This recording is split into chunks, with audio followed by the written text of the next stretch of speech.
Hello, St. Lawrence Louis BOCES educators. I want to first start off by thanking you participating for our opening micro PD and putting all your questions and starting to get a view into blended learning and all it has to offer.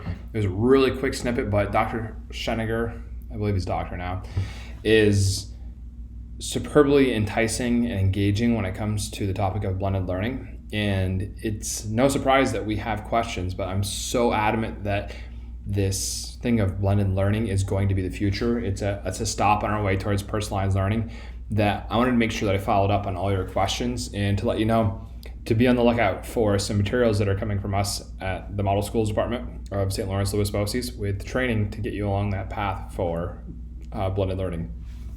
So you can see over to the side here the questions I'm going to be pulling from. First up from Christy Sullivan, what makes blended learning effective? So I'm not going to try and go too deep into theory for this because this would be like 5 hours long to record this video. What makes blended learning effective is what makes it blended learning in the first place, and that's the 5 flexibilities that come along with blended learning, which are pace and place, path, choice, and voice. And the fact that you can do this at your own pace, you can do it at any place that you need to. Path, when you get into the really, really good stuff and you start getting towards personalization, your curricula changes based upon the learner and they go on different paths. Choice, to give kids the greater ability to choose what it is, and so they're more engaged based upon that empowerment. And voice, to give every kid a voice, and so they can no longer sit on their hands in class. Eliza asks, how can a teacher easily keep track of what students have completed on a choice board? My immediate thought is that it requires a ton of work for teachers to create multiple assignments and then check those multiple assignments. I'd have to agree with you on that one. If you are creating choice boards devoid of an instructional narrative. We have PD, again, not meaning for this to be a selling point, but it's hard to go really deep into these things without like doing a whole course onto it. Setting up your choice board, it means instead of rather just separate tasks, that you're chunking your choice board out into aspects. Like your center is one that you always have to do, and knowing that if you want to get 3 in a row, you have to choose from this part or this part in order to make it, and knowing that this could be like your activation of your prior knowledge, and this could be your application of information gained inside of that middle square, and the middle square would be your dissemination of information. And then using those squares that are on the outside, instead of being about different tasks, it can be about different means of accomplishing those tasks inside of one workspace. So let's say Padlet. It could be the bell ringer is talking about what do you know about sedimentary rock, and instead of having to go through and write it, you could have kids record a video. That could be one of the squares. It could be to take a picture of a drawing that you do, to make a drawing, to write using words.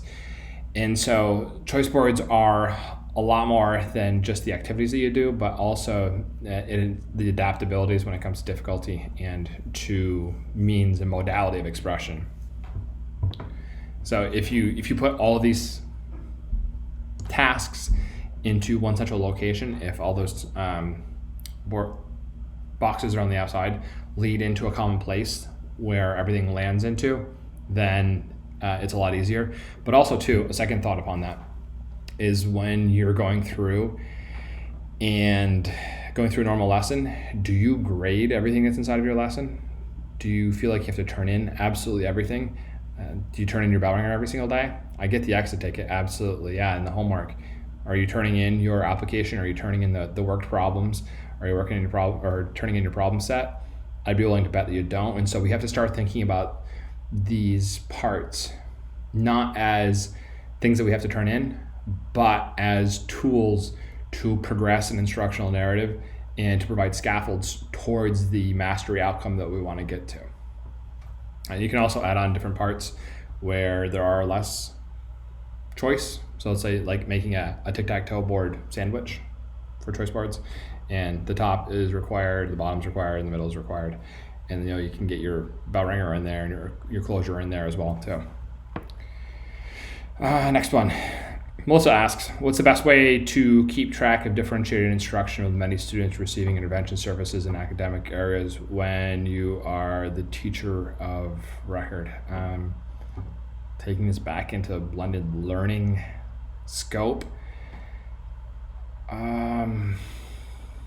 I guess I'd have to say using your LMS to be able to differentiate, to go through and have those artifacts of learning, and just good paperwork, I guess, using Google Sheets, using paper. I don't have a whole lot for that one. Maybe an AIS teacher can get on and say how they do that effectively. What is the easiest way to ease into the idea of a flipped classroom? Seems like a lot to take on. So the first step of that is always going to have to be screencasting and getting comfortable with screencasting and hosting your videos. If you can do that, that's the first step. And so when we use the term flipped classroom, it was the media darling for a while. Like everywhere you saw on the news and like PBS, it was always popping up as like, hey, this new blended learning thing. Like they watch the videos at home and they come into class. But especially with the diverse digital divide that we have in the North Country, with some people not having internet, it becomes really impractical in order to arrive at a flipped classroom. So there are a couple different models. There's mainly like station rotation, a la carte, enriched virtual, flex, but underneath station rotation, there's individual rotation, there's regular station rotation, under flip, there's in-class flip. So there's a lot of different spices and variations of that. I'd say the best way is to get that instruction taped and then work with like a station rotation. During the COVID pause right now, that's really not practical. So I'd say step that back even more to an individual rotation, which is a learning menu, a choice board, or a playlist. So, but again, keeping in mind that it has to have an instructional narrative and it has to work towards something. It's not just all disparate, separate parts that you hope when you throw them together, it'll make a learning. So start with, I'd say a learning menu is my favorite, or maybe a playlist. Stay away from choice boards because there's a lot of conceptual carryover that isn't positive that come along with choice boards because of bad practice that started before this. So a playlist, you can have it with choices inside of there, with no choices. Have it be something that kids do independently, and they go down through the list of things that they have to do. Your bell ringer, your taped lesson, your application of the applied knowledge, and then your exit ticket. And then start branching out from there to work towards more choice when it comes to those. How can I, Lacey asks, how can I as a resource room teacher support mainstream staff and my students in a blended model of learning? How can I assist with differentiating, accommodating, in supporting instruction? So this is a perfect topic for special education, AIS, and resource room teachers. How do you support them? My take on that is that, like, let's say you start with a learning menu. One of the big parts that come along with a learning menu or a choice board or a playlist is the adaptabilities that you can put in there for difficulty, for means of expression, and less so upon activities that you have to do. So building those parts in, if instead of wanting to write something out, if they are text reluctant, if they're better at speaking their thoughts, providing them with opportunities to express themselves in that way, because they sometimes very well have very, very strong content knowledge. It's just a means of expressing it. And so providing those alternatives. And so what your role would then be would be to take the individual rotation model, playlist, choice board, and learning menu that the teacher provides for the regular class, and then adapting it and adding in those alternatives for expression, adding in different levels of difficulty, so it adapts to that child. I think that answers both the questions. Lauren asks, what are the most effective ways to get kids to collaborate remotely, high school, middle school, band and chorus, other than virtual ensembles? So we're going to be collaborating synchronously. Then you're going to have to get onto some form of video conferencing. Asynchronously with you, I'd say posting onto Flipgrid, especially since it's a performance art, or you can use Padlet for that as well too, since you can record videos inside of there. As long as you're okay with asynchronous and being able to go back and review the tape, One of the coolest things that when I was working with my daughter on soccer, the thought that this thing right here now works as an assistant to me to be able to record, to analyze. I remember how difficult it used to be when you had the video recorders with tapes. And then you'd have to put the tape into the television, and it was a whole lot of work, as opposed to like me holding the phone down by the ball so I can show her where she's striking the ball with, instead of her knuckle, she's just striking it on her toe. And the same thing goes with performance arts when it comes to PE, that you can stop, you can pause, you can rewind, you can look at finger positioning. And so with those things, I especially work through asynchronous because you can go back and review it. If it has anything to do with concepts with writing, I'd especially go into the G Suite with Google Docs and with Google Slides. Josh says, I'm still looking for ways to actively engage the students in this new format without the benefit of building relationships rapport in the traditional setting. It's a very real struggle, but it's not impossible. As I said in one of my talks over this summer, if building relationships online was so impossible, then catfishing wouldn't be a thing. It is possible to build relationships online. It is able to build community, but you have to be very explicit about it. And you have to realize the fact that it's effort. All relationships are effort and they take work. And if you don't pay attention to a relationship, it has a half-life and it dies off. But also the fact that it needs to be the first thing that we do. Relationships come first before we even start any kind of instruction online. Bruce, how can we actively engage all students in the class? How can we be sure that we're building rapport with our students? That's one of the sections, virtual community building, you can go back and watch, I can say.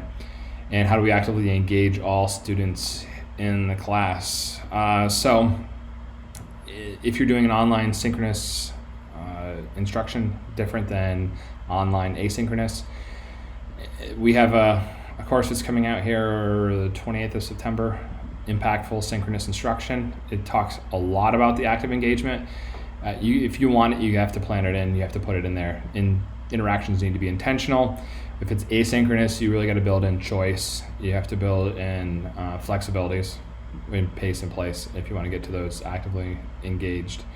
I can't even say how difficult it is as a parent, a working parent that's a professional, that my 3-year-old and 4-year-old that are in pre-K right now, trying to do synchronous instruction for my wife. I'm at work, I can't do it. And having a 3-year-old on one computer and a 4-year-old on the other computer to get things done.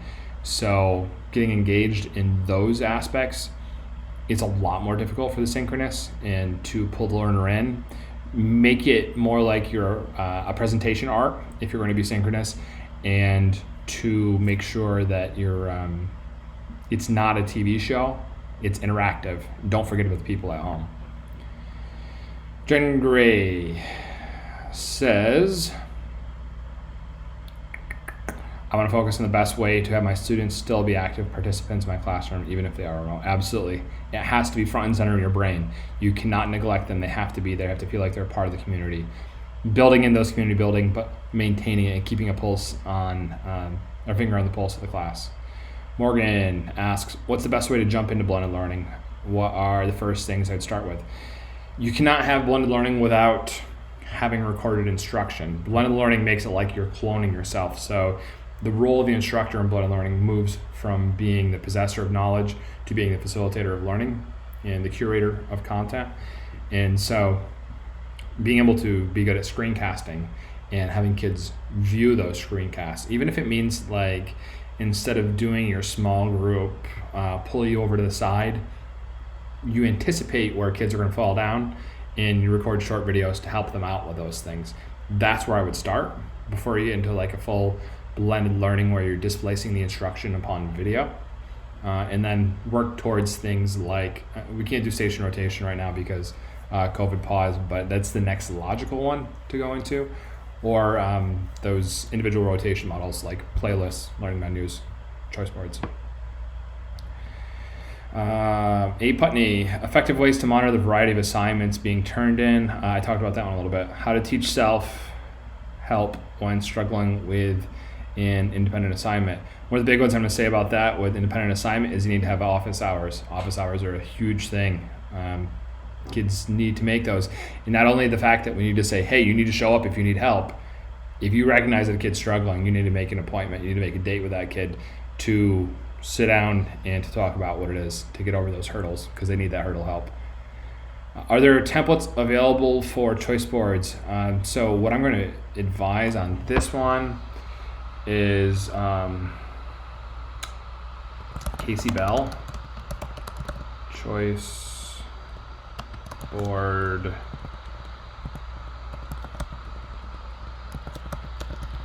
template.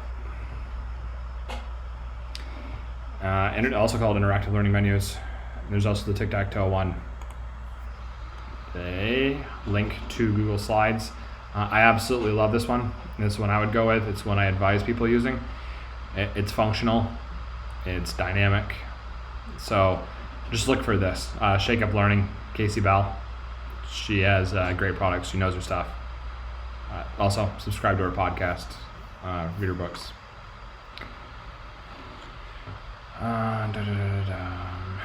Jessica, how do you incorporate blended learning and making choices seamlessly with our early learners, such as pre-K? So again, blended learning, the whole thought is that you're displacing instruction upon video. That way your role switches to being the facilitator of learning to help kids get over hurdles with learning, to be assistants, almost like AIS built into every single class. So making choices seamlessly with our early learners, such as pre-K. It's a tough one. You'd have to go for accessibility features, like if you get into Google Slides, you can record your voice and it shows up with a speaker emblem, and you can click on that and it'll read it to them. Or to go with pictorial representations of the text, and a lot of pre-teaching when it comes to choice boards, learning menus, with the activities you want them to do and the graphic representations of what those activities are going to be. So that's the best way. Blended learning, am I a huge fan of it in pre-K?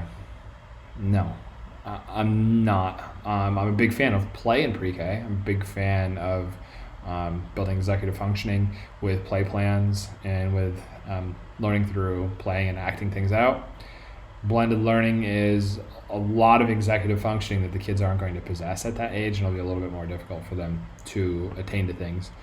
And I worry sometimes about screen time on young learners' minds or brains. Michelle Murray, how can I spur students to go above the base level required for assignments with a lot of choice?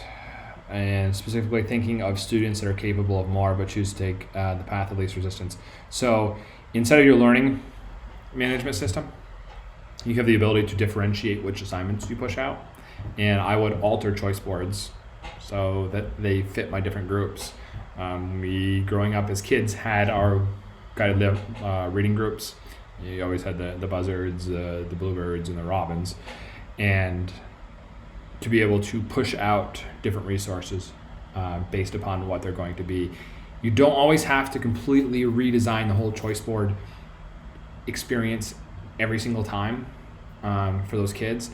And once you start turning like a choice board playlist menu into a slide deck and doing it in Google Slides, then you have a workspace that's built right in too. And so you're changing small things about it, like links to the video instruction that's going to be on, the tasks could stay the same, or in the problems, if you like stick a problem in on the second slide where it's empty, you want to take a picture, yada yada. Slide decks are awesome for being able to take pictures, to record video, and to type. And so that would be the means of the flexibility of the choice board, learning menu, playlist, whichever, is that you have the space that's inside of the slide deck, and you, instead of like doing different activities, you're providing different approaches to the same activity. Katie, it's also great to still know where to start with the beginning of the school year. The beginning of the school year has already started, and I hope it's off to a great start for all of you. I'm here to support you. If you need anything, send me an email, reply to this email. So beginning of the school year, start small, build relationships, take care of those kids. There's a bunch of kids that hadn't had opportunity to be around other people, a lot of them, and have been around adults, their instructors, other than their own parents. And so love them up while you can, build those relationships before you get onto the business of including content. Olivia from Norfolk, how can choice boards be used during synchronous learning? Okay, again, back to the whole theory of blended learning is that you're displacing your role as the possessor of knowledge and the disseminator of knowledge onto video. That way you can help students. So there's two of you, the video version of you that's doing the instruction, and then the live version of you that's able to do what a computer can't, and that's to diagnose situations, that's able to be empathetic of kids and their needs, and to identify where they are and to work towards better outcomes. So during synchronous learning, you can pass these out, but it's, again, if you're gonna pass out a blended learning model during synchronous learning, you're really not synchronous anymore. Your instruction's asynchronous, but your help is synchronous. So being able to distribute these through your learning management system that already has the pre-cooked lesson, lecture material that's going on there with all the activities. And so then you being able to go around and help kids and then check in with kids that are there on the stream as well, too. Caitlin asks, besides Flipgrid, what other programs can we use to give students more opportunities to share their voice? Oh, this is a deep, deep rabbit hole, and this is like a whole grad class that you could get into. Padlet's awesome. Again, I can't speak highly enough of Padlet. You should probably have, by the way, like 7 to 10 products maximum that you're using inside of your classroom. The more that you have, the more the kids spend their focus and their attention upon the product and less upon the content. So keeping a slim number of things. So think not about like what the product is in collecting apps and products like Pokemon cards. Think of it more like how can I use this in a multifaceted way. So being able to foster collaboration, communication through G Suite tools like Google Docs, Google Slides, to be able to create representations of learning, whether they be podcasts, videos, whatever, to throw them into Google Drive and to push them out there, or to use a flexible LMS like Seesaw to promote kids learning. That's how it would start. And then based upon whatever your subject is going to be, specializing in those like 2 to 3 maybe different products that you would use over and over and over again. Maggie Whalen, how to effectively do blended learning with a group of learners who are coming in at different days. What does it look like? If you think really truly about a blended learning experience, it's kind of an asynchronous course. When we think about an asynchronous online course, we think about like Moodle, we think about Blackboard, what it was like for us in college. But it doesn't have to be that way. Like the micro PD that you went through is an asynchronous course, but it's not packaged in the exact same way. That's my creative licensure that I took to imagine and redesign what learning opportunities would look like. So you would then package it in a manner that is best suited for your class and then pass them out through your LMS. Because again, if you're recording your instruction, they can do this blended learning at any time. The only thing that they're not getting at any time is the incorporation of your assistants. And the whole reason why we do blended learning is for you to give assistance. So it's like you have AIS in every single class. What does it look like? So I would push those out through your learning management system, LMS. I'm going to keep saying that, LMS. And then provide opportunities, especially the people that are in person, providing them with that assistance. If you think about conferencing when it comes to units of study and pulling kids aside, it's kind of like that because the instruction keeps going on, the lesson keeps progressing, but you're pulling someone out to give them assistance when you identify that they need it. My absolute role model that I loved, Paul Herrick, noted that with the kids that are high flyers, you can sit in the back of the room and probably read a newspaper and they're still going to get it and they're still going to progress. So your attention then goes to those kids that are the most needy and that you can provide that for. Carrie says she's also wondering about this with the hybrid schedule. Carrie, great collaboration there. Denise from Hewelton asks, I understand how the many specialized students who have trouble reading following written directions would be able to follow written instructions, for example, on a choice board given to them through technology at their remote setting when they do not have the support they need to complete the assignment. At school, when they're mainstream and have supports in place, yes, it can work, but if we go fully remote again, it would be hard to include these students in any types of instruction. Any suggestions? So yeah, first let's go to slides.google.com. Just making one up here.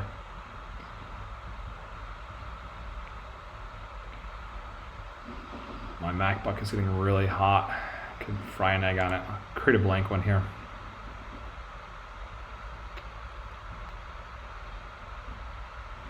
If you can tell by the large number of slide decks that are on the bottom there, I'm totally invested in the thought of a slide deck being so much more than just a PowerPoint, a presentation tool.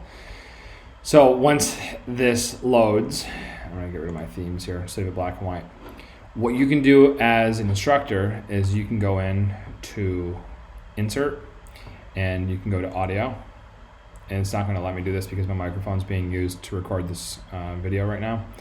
But you can go through and record your audio right inside of here, host it inside of Google Drive, and then just insert it. You may need a quick rehearsal on how to record your audio through your Chromebook. Talk to a local IT person because there's different solutions for that. You want to make sure it's EdLaw 2D compliant, and then it'll end up showing the little speaker icon that's right in here, and they can just click it and it'll read it to them. So that's my take on that. Or Read and Write for Google, which has screen reading technology. Talk with your special education teachers along with your tech person about what there is for assistive technology for screen readers, because they're super simple and most parts free, and selectively install those on kids' machines. That way when they highlight something, it'll be able to read it to them. So that's my take on that one. Nancy, how can a classroom be set up for station rotation, social distancing, and remote learners? I wouldn't do it. Don't do it. You put yourself in too many precarious situations with social distancing and station rotations. Once this is done and we want to talk about station rotations, we'll have some products to support you about how to do station rotations, because they are pretty cool. And they are not centers, by the way. They're not centers. They are different than centers. If you don't have the 5 flexibilities, and if you aren't displacing video or instruction onto video, then it's not blended learning. It's not station rotation, it's centers. So let's put a pin in this and come back to it. Kathy, some students are remote. How will this work with those children? I think I covered this one pretty well.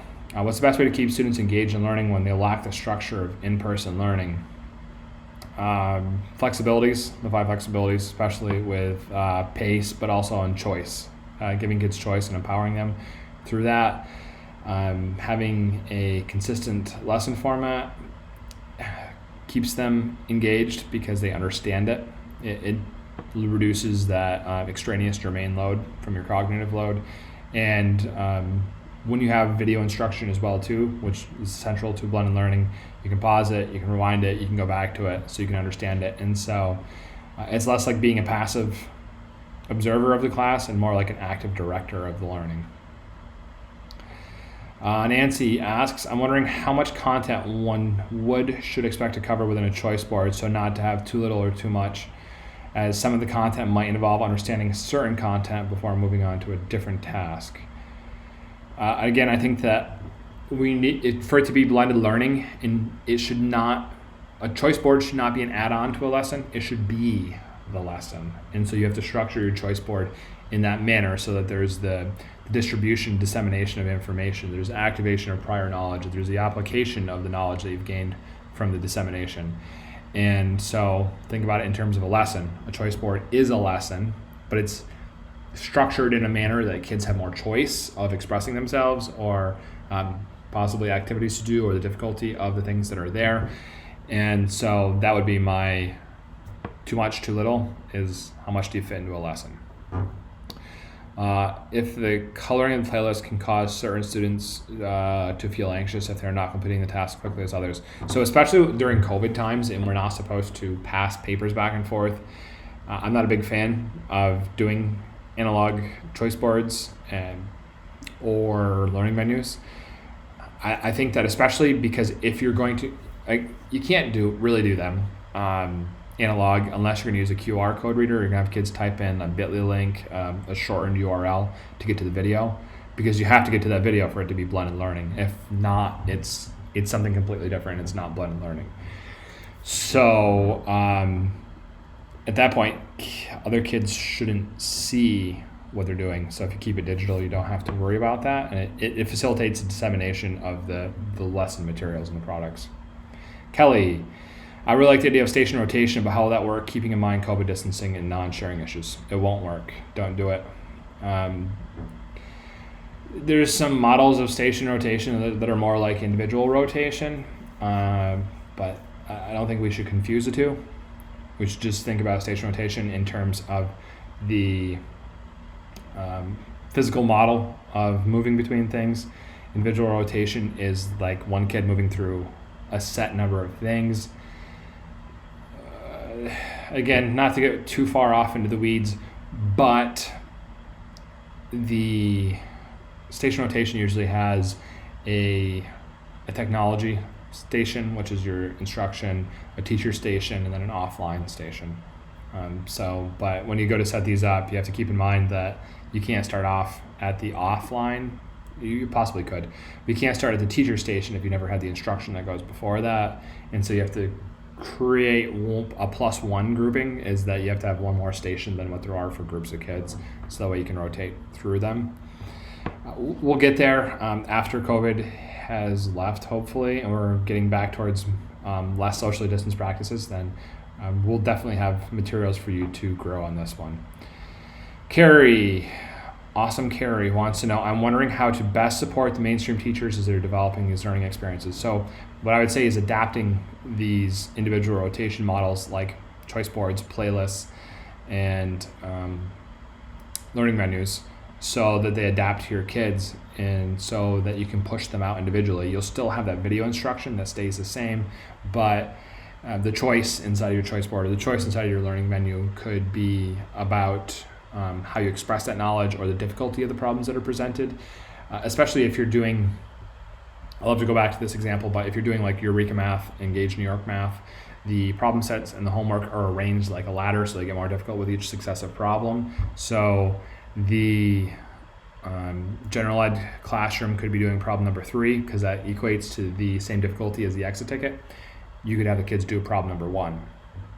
So that's my thoughts, and then passing those out. So you would be the one that alters the main learning menu, choice board, playlist, that the teacher creates so that it meets the needs of your kids, and possibly adding in those assistive technology pieces like the recorded reading, or making sure that the assistive technology for text readers is in place for them as well. Aunt Jenny, I would like more training with station rotations in the remote learning environment. Hold tight because that's coming. Not in the remote learning environment. Station rotations won't work with remote learning. I'd go with individual rotation model. But if you want to learn more about station rotations, when we can actually move, that'll be coming. How to address equity concerns regarding some students being in my classroom and some being online completing a lesson. I wish that I could talk to you right now, James, and define equity. So one of the cool things that I've seen is through the use of the flex model. And a flex model is basically an online course, asynchronous course. Again, it doesn't have to be super hyper involved, like Moodle, Blackboard, like what you did in college. It could be like the micro PD that you did for this to submit these. But instead of thinking it as completely digital, you think about the lecture being digital, and then you think about the application process and the exit ticket being analog. So that way with a flex model, those kids that have access at home can watch the lecture at home, and they can do the application and the exit ticket when they're in school. So we're guiding them through that, which is kind of like the flipped classroom model. But those kids that don't have access at home, can watch the video lecture in class, start on their application and their exit ticket, go home and do that at home because you don't need any internet connection. Problem being passing papers back and forth at that point. So that's the only way that I have for suggestions about that one for you. John, some of my choice boards will have mandatory and optional work. I was wondering how to motivate students to complete the optional assignment. That all has to do with just how you structure the choice boards. If you're going to say like cover every single thing inside of this choice board, then it's really not a choice board anymore, is it? That's basically like a playlist. It's a list of things that you have to do. So if you want to get more motivation, cut down it so it's not do everything on here. It's you select the number, but you create the choice board in a manner that influences the direction that they're going to go. And so give them choice, and that will augment motivation. Sonia, our students have options of taking virtual classes or coming to school. I'm not sure how to approach teaching in the classroom and then to the virtual students as well. Yeah, this is a whole long one. If you're doing synchronous instruction, then the email that comes out here shortly about impactful synchronous instruction, sign up. It's pretty cheap. It's on your own time. It's a method and a lockstep approach to doing synchronous instruction, so it makes sense. Mary asks, I'm wondering about timing and how to integrate the fully virtual students in collaboration for daily classroom activities. I'm also wondering about effective ways to track everything. I'm not disorganized, but I'm not like one of those color-coded everything people, so you'd have to connect with someone that has that one more down. I'm kind of a big picture thinker and not a like tracking, noting everything. I'm not the best at that. I'm not horrible, but I don't tend to focus my efforts on that one, so I can't give you a whole lot of resources for that. Timing and how to integrate fully virtual students in the collaboration for daily classroom activities. You have to make it intentional, first off. If you don't make it intentional, then the kids at home are just watching a television show that they're not particularly interested in, something that they had no choice over. That, or you're using digital means like individual rotation models of blended learning to give them that choice and that empowerment to go through. And then if they're doing these on their own, at their own pace, then you're there to provide synchronous help. So that's how I'd go about that. Kurt Wells, someone already asked it, but I had the question of keeping track of different choices students pick. Is there a template or system that is already in use that helps keep track of students' work when using the choice board model from Norfolk? So Kurt, with this one, again, I wouldn't make every single square about doing a different task. I would make it different approaches to the same task, means of expressing that and having a common landing place where you put the work. So if it's one Padlet for one lesson, then you know where to go and find every kid's lesson. Or maybe the square is to upload a Google Doc or Google Slides, either into Google Classroom, and each of the different slides are different aspects of the lesson, and the parts in the choice board are means of accomplishing those tasks. It's pretty abstract, but to talk about it, but it would take a real class to be able to do that. Nicole, how would stations work with hybrid schedule while some students are in class and others are online? Again, station rotation is not going to work. We'll get there, and it'll be awesome. Jason, I plan to flip my classroom with my higher level courses, but I'm hesitant with my lower level pre-algebra class. Have flipped classrooms been beneficial for low level classes? So I'm going to give a shout out here to one of my Larry colleagues and friends here, John Thompson. John, in the face of adversity, had went through and created a digital course, which was kind of like flipped. Again, the only difference between like a digital course and blended learning with a flipped classroom is when you assign things, which flexibility you're focusing upon, and displacing the instruction again upon video. John was able to go all the way through his low level courses all the way up through the top, and it worked. It really did. He's masterful. So I don't want to give his email out here in case you guys want to get flooded with the emails, but John Thompson from St. Lawrence Central is very well experienced with this, in math especially, Jason. So you might want to reach out to him. Rick, I struggle with tech. Snakes and tech are my two fears. I would like to do more, but I have one class of 10 IEPs. I wonder if that'll work. Absolutely, it will work. Start off with a learning menu, playlists, choice board. I like learning menus the best. So when you look at a learning menu, think about it. Think about the micro PD that you took this fall, which brought you to here. You had all different sections, and think about that like you're ordering a meal. Oh, I need one appetizer, I need one entree, I need this type of salad and dessert.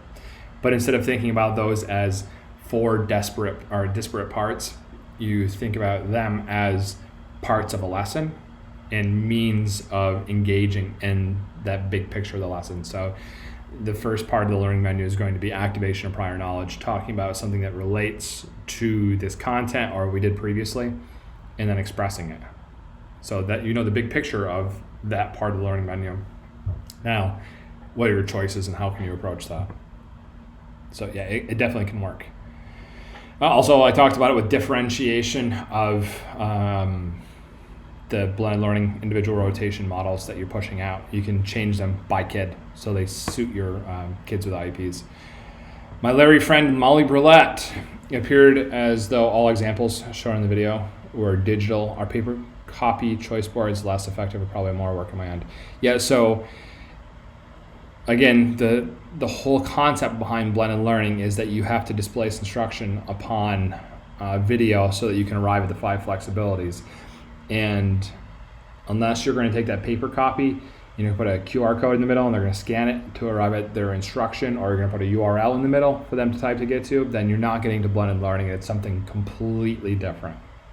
So yeah, as I said before, digital is my preferred means.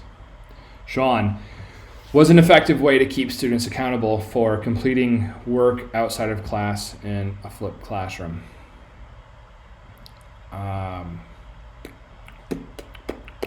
Relationships is my first thing that I arrive at.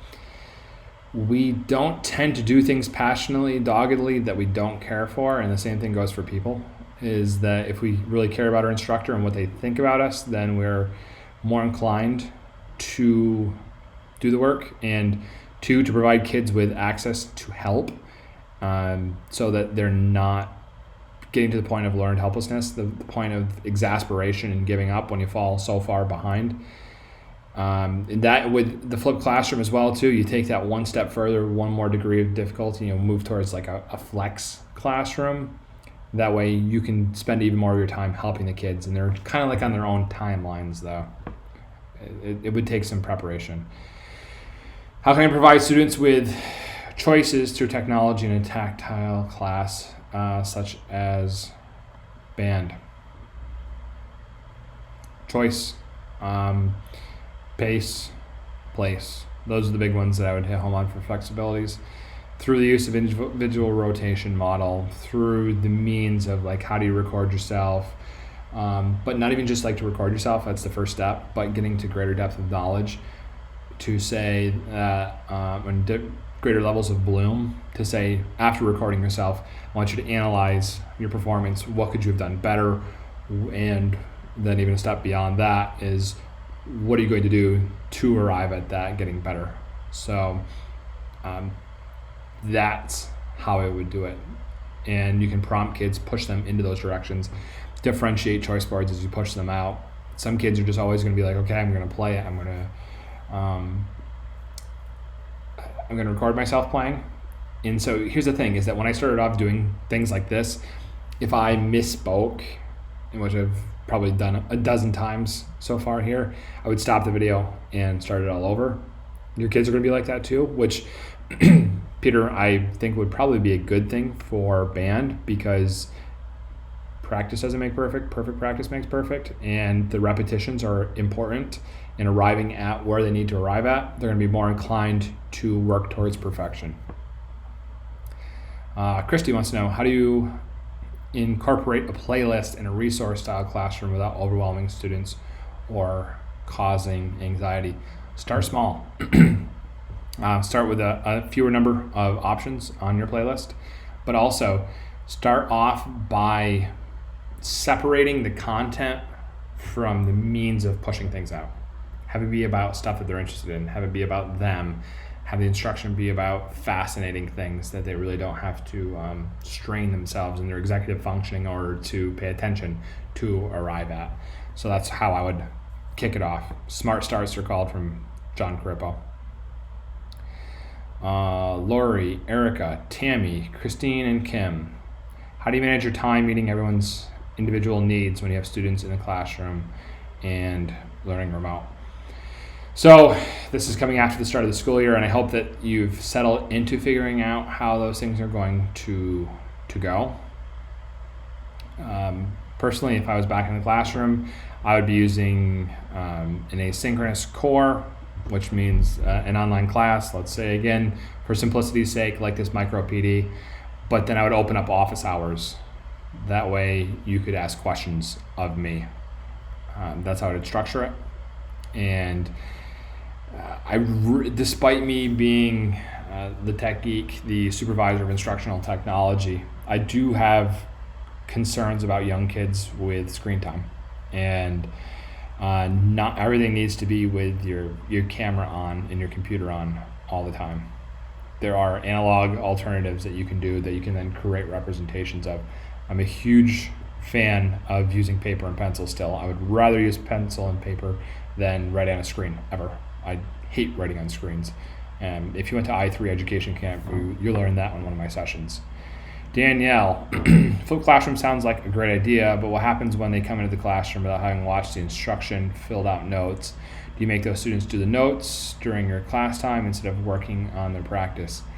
Yeah, that's a real thing. That's why flipped classroom works well for like your AP kids, your senior level kids. They're going to get things done because they've shown that they want to be there and they want to get it done. And again, I would move towards like more of a flex, which is individually paced, greater flexibility in pace and place.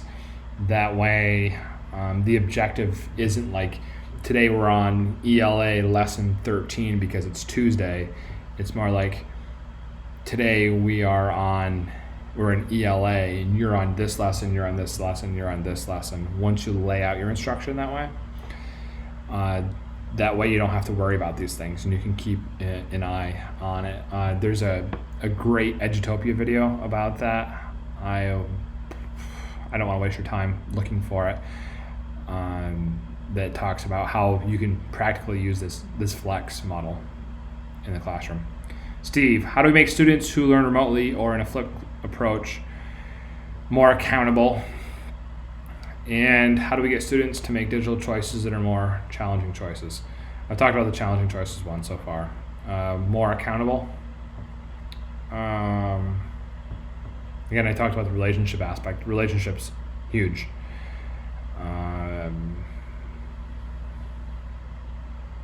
I tend to believe that kids don't get work done because there's a hurdle that's impeding their ability to get their work done, and so we need to approach that hurdle and help them to overcome that hurdle so that they can get their work done. And that comes through spending time with the kids. It comes through figuring out, diagnosing what's causing that impediment to learning, and then working through that. Accountable. Yeah, so I was talking to Mr. Safe the other day that this whole COVID pause is the death of discipline. What are you going to do with a kid at home that doesn't do their work? We learned that's absolutely nothing. We're going to call your home. When I called home in the spring, it didn't have a huge impact. No. Do these kids have the support at home in order for their parents to do that? Especially if you're in high school, do your parents have the capability of helping you through that problem, especially when it comes to like chemistry? God, if I had to do chemistry right now, I could not help my kid. It's been forever, absolutely forever. So you can't discipline them into anything. This should now be the dawn of engagement through especially choice and voice, giving kids the ability to choose things. We're not going to be able to stick the carrot or the stick. We're not going to be able to beat them into that, especially when we don't have detention anymore because you can't stay after because we need to do the cleaning. Lisa, how do you accommodate those students who have connectivity issues if you're going to be a flipped classroom? Hammond, again, I wouldn't go with flipped classroom if you think there are connectivity issues, and that's why it's one of those passe things. It's great for your Clifton Parks of the world, your affluent suburban places, less so for the North Country. I just don't think it's a good fit as a model. I would suggest to go to a different model. Like I said, I talked a lot about the flex model and substituting the analog paper to send home instead of the digital. That's the way I would approach it. Bridget Sherman, 52 Wallaby Way, asks, besides Flipgrid and choice boards, what tools for blended learning do you recommend for music classroom? If you're younger, Seesaw, but you probably have your LMS that's chosen for you. So Flipgrid's a tool, choice board's an implementation of a tool. Google Slides, definitely, Padlet. I don't branch out a whole lot. There are a ton more that I know, but yeah, for me, music and PE are performance aspects, or the performance subjects, where it's more important to physically demonstrate what it is that you have to do. So that has to do with creation of media than it is to, don't get me wrong, reading music is very important and being able to put that back. And so again, but with that, you could use a Google Slide for that, and half notes, full notes, scales. You can have kids drag those around, have it all set up so that your Google Slide is your musical notes and everything. But again, being a performance art, I would stick to pictures, videos, and art's the same way, to just put those up as evidence of the learning. Matt says, ditto and Steve, how do you make students who learn remotely or in a flip approach more accountable, and how do we get students to make digital choices? Yeah, was quoting him before, so I don't even have to answer that anymore. Learn more about rigor. Kelly, if you want to learn more about rigor, you should look up Bloom's taxonomy, because rigor does not mean doing more things, and it does not mean more difficult things. It means doing things that are of greater depth, of getting to the top half of Bloom's taxonomy, which is analysis, evaluation, and synthesis, creating things. And so instead of, let's say in a math classroom, instead of being able to solve for X, analysis would be to look at two different examples and to say which one was right, which one was wrong, and why it was wrong. That would be your analysis. Evaluate and synthesis, like for a math classroom, and would be that I want you to teach someone else how to do this, and creation of knowledge, creating solutions. Basically what you have to get to are questions that do not have a specified correct answer. If it's wide open on the back end, then you're getting to more rigor.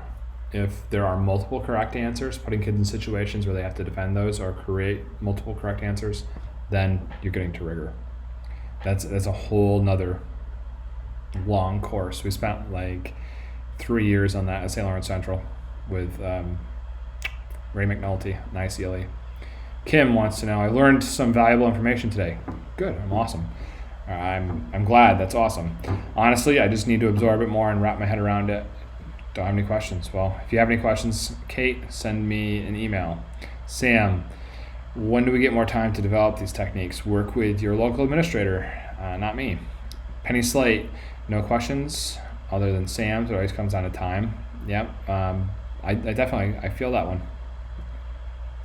Kimberly, one question I have is, how do I keep students engaged in using the hybrid remote learning model? Messina, all right. So, one, check out our impactful synchronous instruction course. It's coming out September 28th. It talks for 16 hours about this. How do you keep them engaged? The first big realization is you have to realize the fact that what they're doing at home is not watching a television show, and you can't treat them as that. You can't just set up a camera and talk and do your normal thing and expect kids at home to learn. You have to find ways to intentionally incorporate them. So that's the biggest thing that I'd point out for that one. How to keep individual students accountable during remote learning. We talked about this one. What are the best ways a teacher aide can assist with blended learning? The adaptation of choice boards, playlists, learning menus, and to assist kids, show them the functionality of the technologies to help teach them with that. And the technology should not be an impediment to the learning. And so the more you can help kids get fluent with that, and especially spending individual time with them, then great. Involve ideas for keeping students involved and active if remote. Be intentional about incorporating them. You can't expect them to just hang on your every word when they're watching from home. I can barely stay tuned into a 2.5, 3 hour movie, and we're asking 10, 12, 14, 16-year-olds to hang on for 6 hours a day. So it's taxing. That's the thing. You have to do it in small chunks. You need to pay attention to attention spans in learning, and you need to make intentional efforts about incorporating at-home involvement. Bill Webb from Messina asks, how to make students accountable and tracking progress on choice boards. And I covered both of those. Brenda, how well does the choice and voice idea work for primary grade students? It works awesome. It really does. Especially for those kids that are oppositionally defiant. If you tell them to do this, they do that. And so by providing them with choices, then you can arrive at better outcomes to empower them, to make them feel like they're the boss and they have efficacy and agency in the process. Terry, no questions. Christy Gardner, how to keep online students motivated for the long haul. Relationships. You got to check in with those kids all the time. You got to build that relationship. You got to keep that relationship strong. You got to work on relationships. And noticing when they fall down, when you can provide assistance, because if you let that go on for too long, then it feels like a weight on your chest. What are the most effective ways to get students to collaborate remotely? Through the use of G Suite tools, through the use of commenting features, being able to be in the same document, and being intentional about it, providing them opportunities for doing that. You have to make it a priority if you want that. Tracy, it looked as though different standards were being hit with different choices. To ensure that all students are reaching the standards, is it required that they eventually complete all choices on a particular choice board? So again, my thoughts on that is, if you have to do everything on a choice board, then it really isn't any choice, is it? Other than like the order that you do things in. So I prefer to think about a choice board instead of it as these disparate activities that are all revolving around a main theme, or that are just all inside of a subject, are a means of progressing an instructional narrative where the center space is your recorded instruction that displaces your role as the instructor. So there's two of you, so you can help kids. And so with that, you start thinking about the top L, or more like an R, I guess, being your activation of prior knowledge, your bottom J, backwards L, whatever it's going to be, as your application of that knowledge. And so then at that, you're working towards one standard, one objective. Could be multiple standards, but towards one objective. You get what I'm saying? All right, that's all. That was a long one. I hope that you guys found this whole experience with MicroPD and learning menus for PD to be engaging, and it started to give you an idea of what you can do for instruction here. Again, I'm not pushing you into any kind of instruction in your classroom. I'm here to support you. Model Schools is here to support you. And so if you have any questions, please feel free to respond to this email. Feel free to send me a line. It's my job. I wish you the best of luck, and thank you for everything you're doing for our kids. We'd be lost without you.